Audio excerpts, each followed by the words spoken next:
బంగ్లాదేశ్‌లో సరిహద్దు దాటి మన బెంగాల్‌లో ఎంతవరకు రాగలుగుతారు? ఒక 10, 20, 30 కిలోమీటర్లు. అక్కడున్న ప్రభుత్వం ఏం చేస్తుందంటే ఇదివరకు మన బీఎస్ఎఫ్‌కి 10 కిలోమీటర్ల వరకే పవర్ ఉండేది. దాంతో ఆ 10 కిలోమీటర్ల యువతలకొచ్చేస్తే వీళ్ళ చేతికొచ్చేసేవాళ్ళు. టీసీఎస్ అదే దాని పేరేంటి తృణమూల్ కాంగ్రెస్ టీఎంసీ దానికి. అక్కడి నుంచి వాళ్ళని తమకు కావాల్సిన నియోజకవర్గాలకు తీసుకుపోయి అక్కడేదో చిన్నపాటి ఉపాధి అవకాశాలు కల్పించి అక్కడ ఓట్లు కల్పించేసేసి తద్వారా మమతా బెనర్జీ విజయంలో కీలక పాత్ర పోషిస్తున్నారు.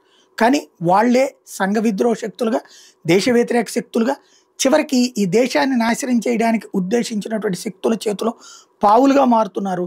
ఇస్లామిక్ రాజ్య స్థాపన కోసం, షరియా చట్టాల కోసం హిందువుల మీద దాడులు చేస్తుంటే కూడా వాళ్ళ ఓట్ల కోసం వాళ్ళని మనమైతే ఇచ్చాం, మన అండర్లోనే ఉన్నారు కదా అని తృణమూల్ కాంగ్రెస్ ఏమాత్రం పట్టించుకోకుండా వాళ్ళని ఎంకరేజ్ చేస్తుంది. ఈ నేపథ్యంలో బీఎస్ఎఫ్‌కి దాదాపుగా 100 కిలోమీటర్ల పరిధి వరకు అవకాశాల అధికారాన్ని కల్పించారు మొన్న ఈ మధ్యన అమిత్ షా. దానికి వ్యతిరేకంగా మమతా బెనర్జీ వేసిన పిటిషన్లను తోసిపుచ్చింది న్యాయస్థానం.